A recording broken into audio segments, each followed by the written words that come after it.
Let me tell you how it will be. Welcome back to The Price of Business. I'm your host, Kevin Price, and you know that music. That means the one and only taxman Bob Loeser is here in my studios, and I tell you, he has had me cracking up ever since he got here, and I'm going to have to get my side stitched here at the end. You're in true form, sir. Well, good morning. I'm going to be at the Improv Friday and Saturday night this week. I don't know much of a crowd. My family members will be there, all four of them, but...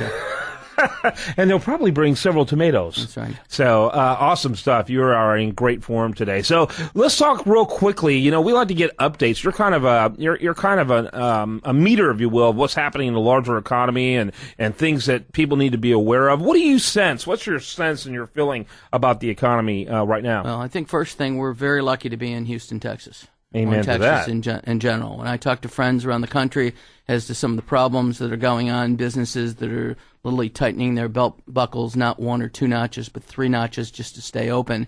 And we here, although have to be more cautious as to what's going on operating-wise with our businesses, we're still succeeding. Yeah, we are, absolutely. In spite of what I feel like is the government's best efforts to make sure we don't, we are succeeding, doing very well.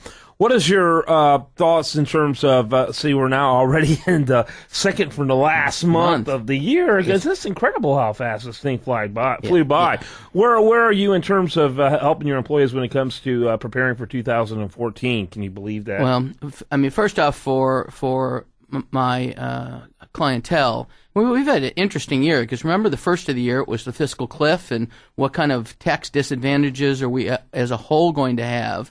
And despite the fact that there are tax increases, it really wasn't as bad as probably we had anticipated or thought it would be for 2013.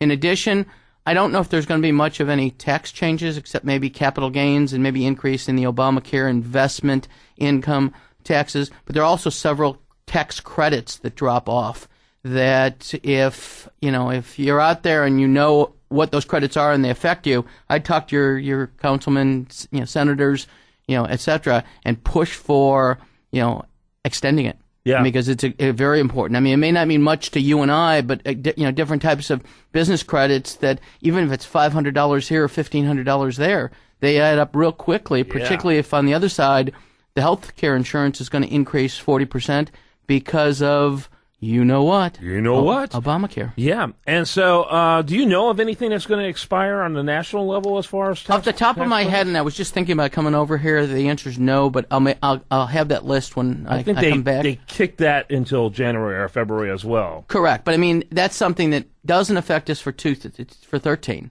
but right. January 14, we no longer have those credits. Now, again, they could make them retroactive back to the first of the year if and when they sit down, with their slices of pizza and negotiate, a budget and everything else. But, the more likelihood of getting scurvy is. I hope they have some orange juice with that pizza, and I hope they get heartburn from it too. Right. So, tell me about you mentioned Obamacare in passing. What are your clients saying about that? About what's their thoughts? Well, I mean. A lot of them think, like the general population out there, that they've been lied to. Right. Now, mine, for example, my health insurance, family-wise, we can keep it. It'll be at least for another year in regards to renewal, but the charge goes up $65 a month because of some special fees that were added on by Obamacare. Now, I'm fortunate. $65 times 12 is $780. It doesn't make or break me. But what if somebody else's insurance goes up $265? Yeah. That's $3,000 a year increase in health insurances because we're mandated now to go to a national socialist program. National socialist program. Sounds like Nazism.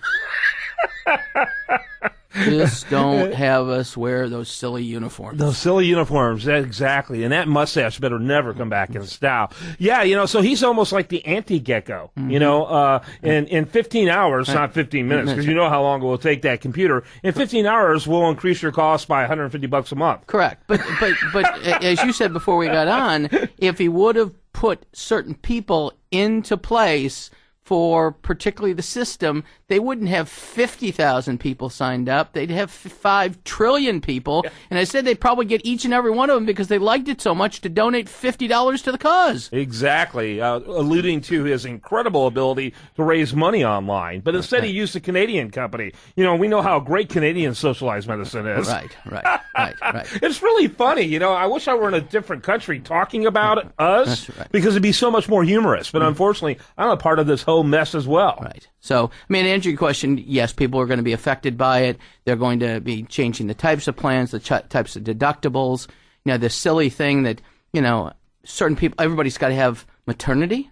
Yeah. So if you're a single male, you got to have maternity. If you're a couple that's retired and 70 years old, you got to have maternity.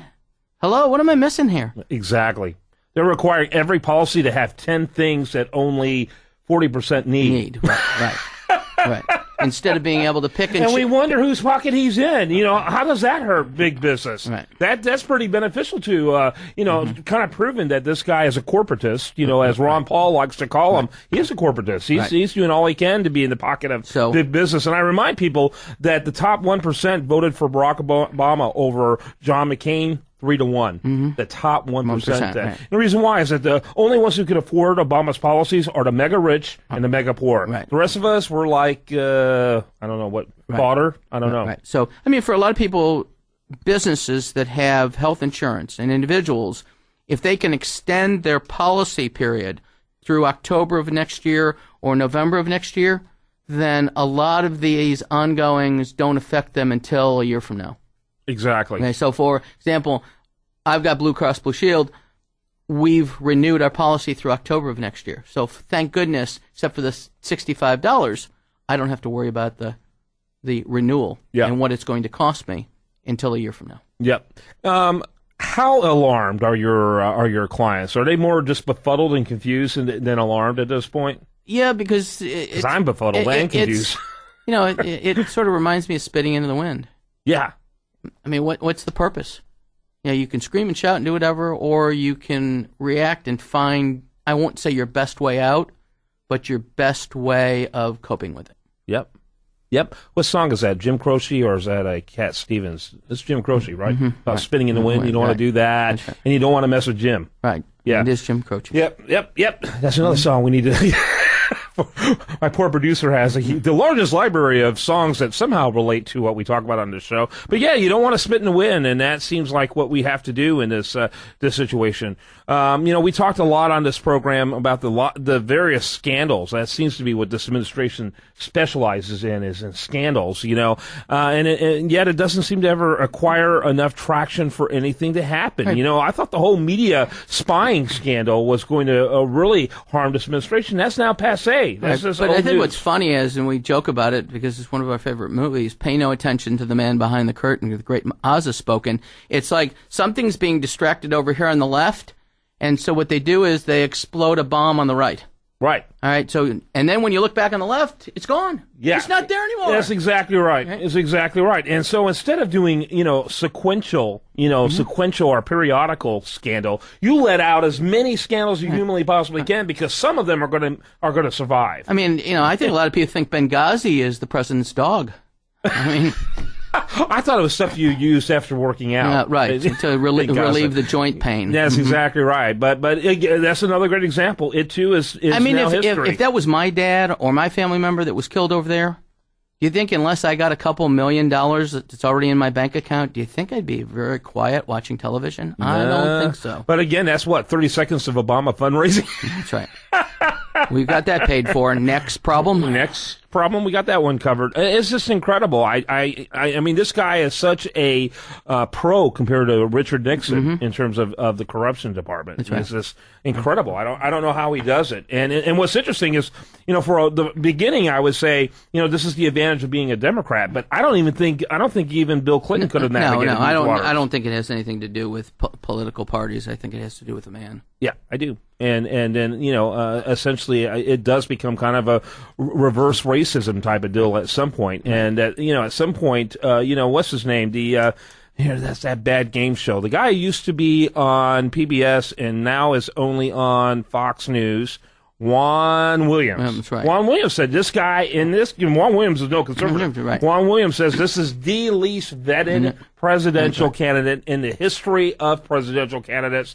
And not only are we suffering from it, but it even did damage to Barack Obama because clearly he wasn't ready for the job. Right. So, all right, last note, tax planning. Yes. You got 6 weeks. Start doing it because you really have to put a pencil to the paper and knowing where are you before you get to December 31st and where are you for April 15th when Uncle Sam comes a-calling. And if you don't wear it and if you don't use it, donate it. Right. Yeah, donate it to a tax-exempt charity so you can get a write-off because shame on you for, not helping others when it's no longer helping you. That's right. Thanks so much. Good seeing you again. Your phone number, let's give that a couple of times. 713-953-1272. That's 713-953-1272. I like to email them at taxmanbob@pdq.net. That's taxmanbob@pdq.net. And I got my morning chuckle in. Thanks so much. Don't remember improv Friday and Saturday night. Be there. I tell you, if you did improv, I would be there. And I still think you and I would be a good comedy act. You could be the heckler from the crowd. Exactly, right? Exactly. All right, when we come back, much more for you. Do want to remind you, best content here is over there at usdailyreview.com, and this is The Price of Business. Yeah!